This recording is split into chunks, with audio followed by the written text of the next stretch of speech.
ตัวใหญ่2 แต้มอีก2 แต้มตายเก็บออกแล้ว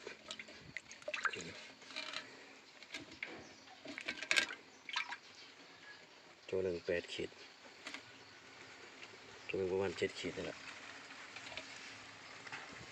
สวยงามสวยงามโอ้ได้มีตัวเลยนี่โอ้ยสวยงามสวยงามสวยงาม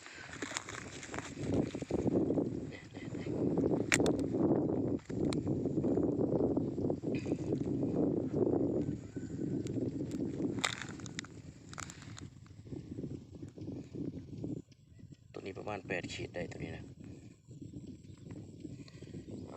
มาแล้วบรรยากาศตอนเช้าโอ้ถึงประคอแล้วนี่มานประคอแล้วน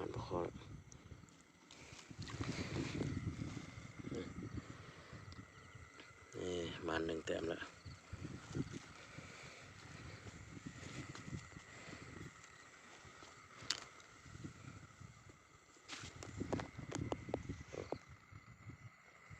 ใส่งามประมาณ7 ขีดนะ8 ขีดนี่แหละเท่านี้นะมันสบายดีตัวแรงๆวันนี้เราก็จะออกไปใส่เบ็ดปลั๊กมานี่นะเบ็ด60 ลังเบ็ดเป็นเหยื่อกระปูนี่ปูก็ประมาณอยู่70-80 ตัวนี่แหละไปเดินทางมานี่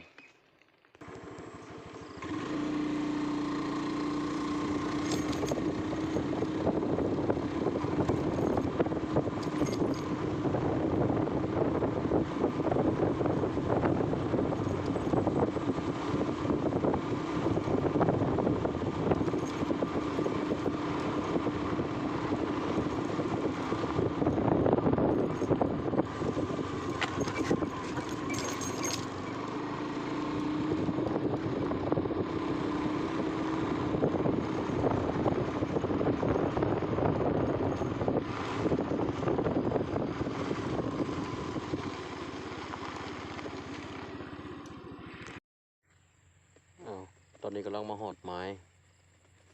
บอนที่เขาจะใส่เบ็ดนี่กำลังเกี่ยวข้างหน้าอยู่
หลังจากปักเบ็ดแล้วเพิ่นแล้วนะครับ60 หลังมาเลาะเก็บกระปูกันเลย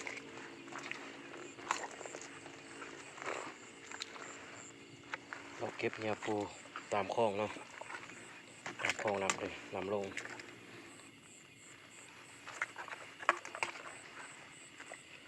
เราเก็บกระปูไปตามต่อไปเลย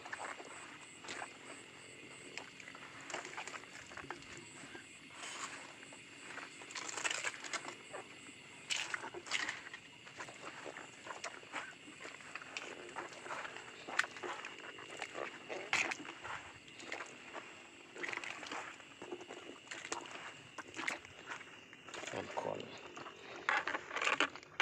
นี่กระปู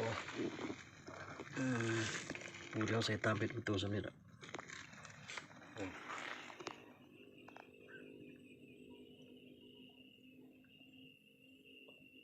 ประมาณสำนี้สำนี้ปูเลยละ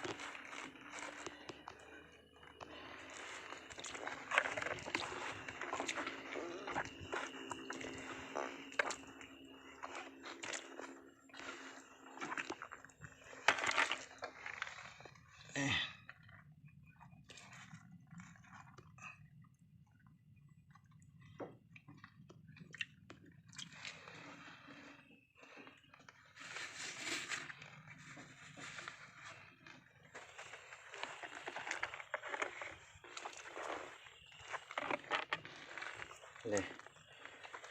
น้ำแห้งเนาะน้ำแห้งลงตามคลองกระปูลงน้ำเดี๋ยวพอได้เก็บอยู่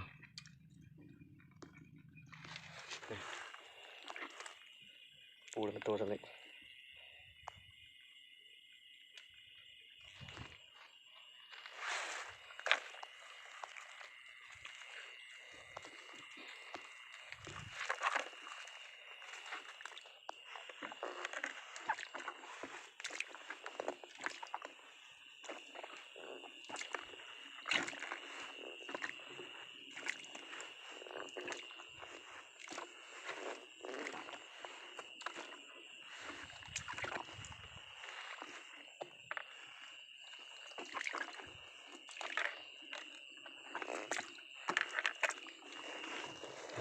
ปู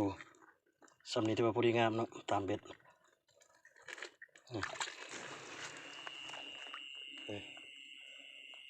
ตัวสัมปูมือพอดีงามหน่อยร้ายก็ตายมันจะบอลอนเบ็ดเอาเบ็ดเกาะแล้วมันนักแล้วมันตายกันเหนียวตายแล้วปลาพอกิน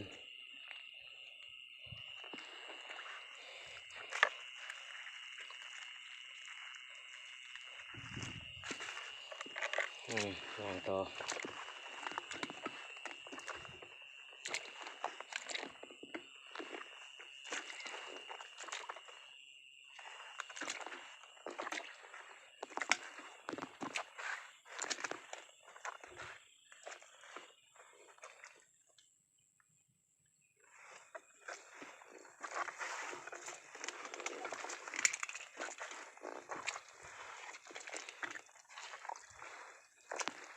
มันนี้พวกเห็นลายทำลงไว้มาเนี่ยแดดเนี่ยต้นสวยฝ่าแดดนะ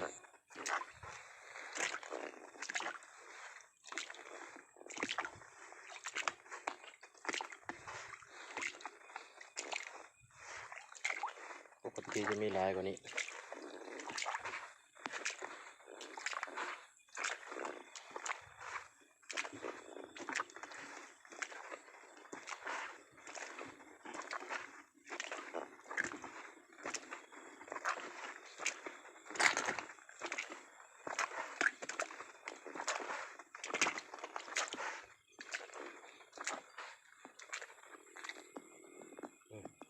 ของลำนาเซง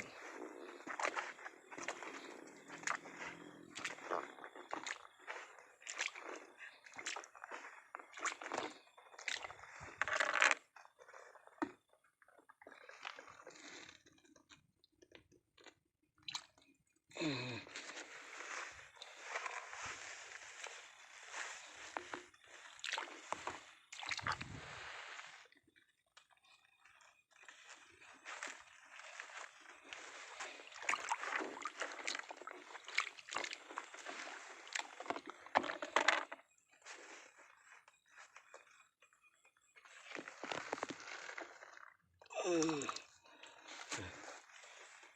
นนี้เป็นตัวน้อยสำนีสี่ถ้าเป็นตัวน้อยมันต้องปลาไว้บริโดนเนาะก็จะเก็บได้แล้วก็ไปตามภายในมือนั้นเลยถ้าไปครั้งตื่นมามันก็อาจจะตายหรือว่ามันกระปุกมีแห้งแล้วเนาะเวลาโกเป็นตายไว้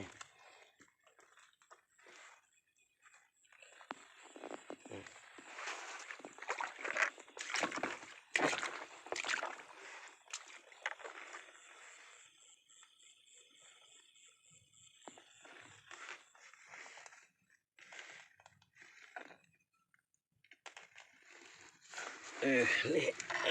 นี่ตัวที่งามตัวที่ภาษางามอีดีมันสำนิพอดีซ้ำกับปมือปั๊บรถ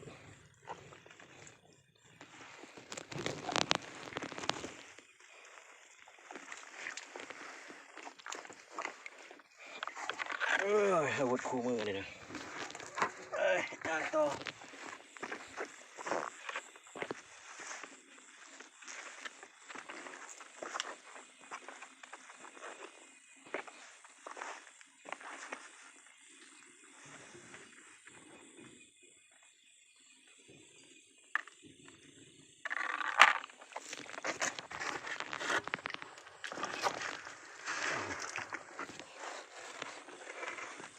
ที่บอลเป็นยูนี่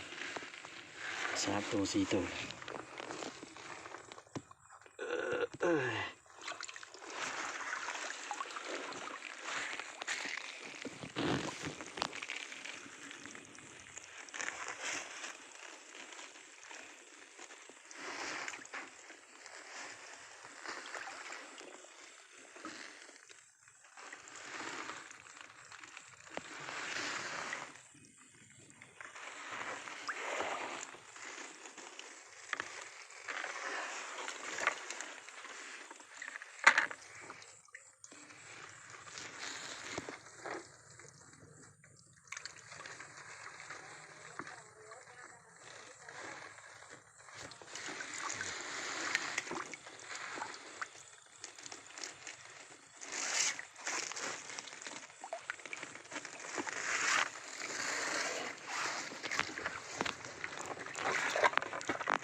งามลำคอน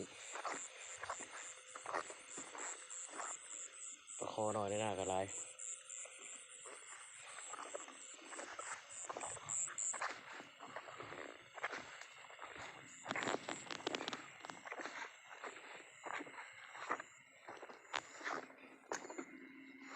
ยางต่อเลาะบุกประคอหน่อยได้หน้าบัดนี้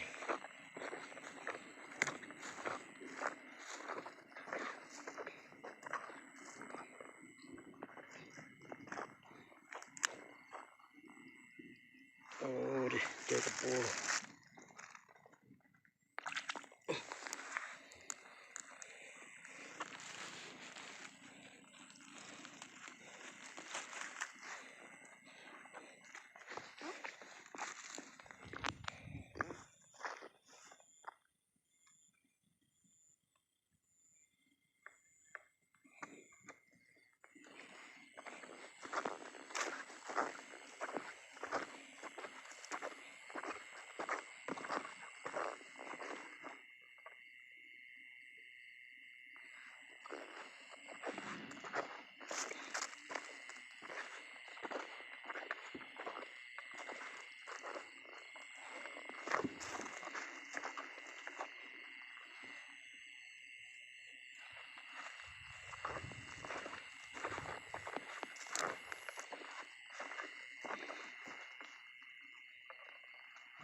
ปูหอยกระไรหอยสุริเนี่ย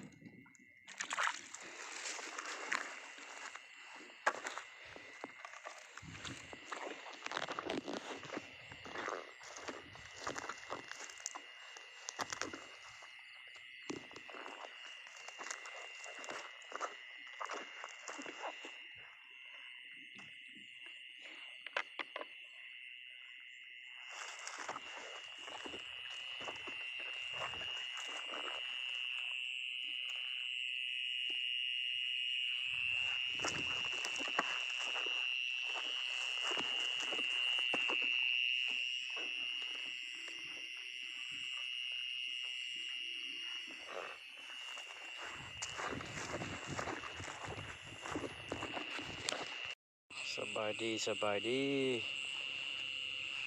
ครับคำพระเจ้าเขาเก็บเราเก็บเหยื่อกับปูเนาะจากเธอปักเวทเลยเขาเก็บเราเก็บเหยื่อปูนี่ได้หลายเติบได้อยู่ประมาณ40ตัวเลยละปลาคอเนี่ยปลาคอเต็มเลยให้ไปรอย่ามเบ็ดกันไปเลยนะไปลุ้นกันว่าสิได้หน่อยหลายสักหน่อยไป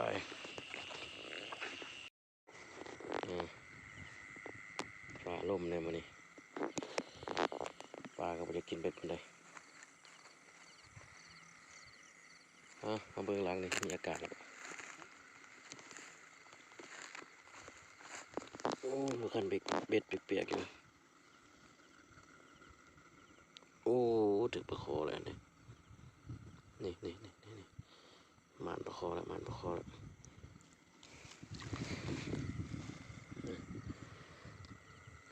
ี่มานหนึ่งแต้มแล้ว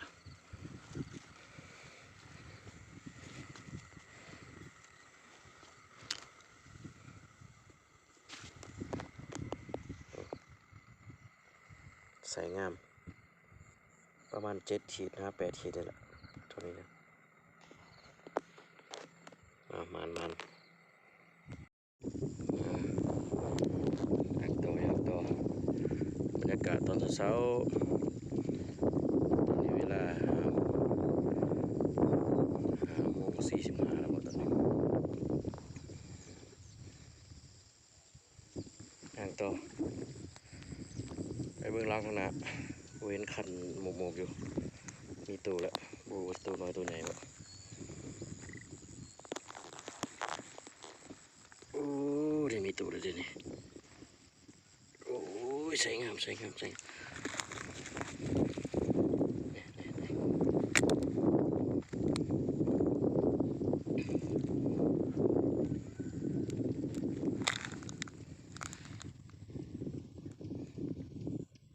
นี้ประมาณ8 ขีดได้ตัวนี้นะ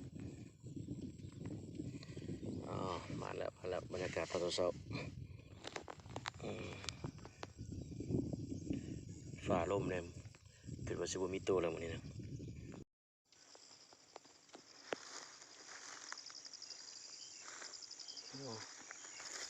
ปูยังหันเลยตัวนี้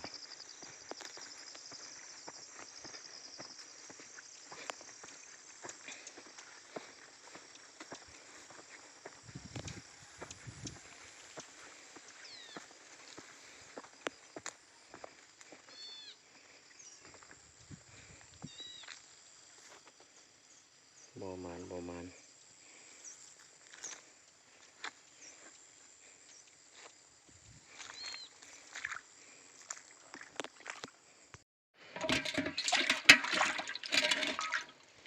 ตัวใหญ่2 แต้มอีก2 แต้มตายเก็บออกแล้ว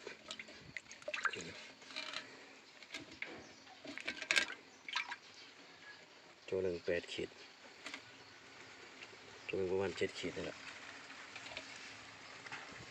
สวยงาม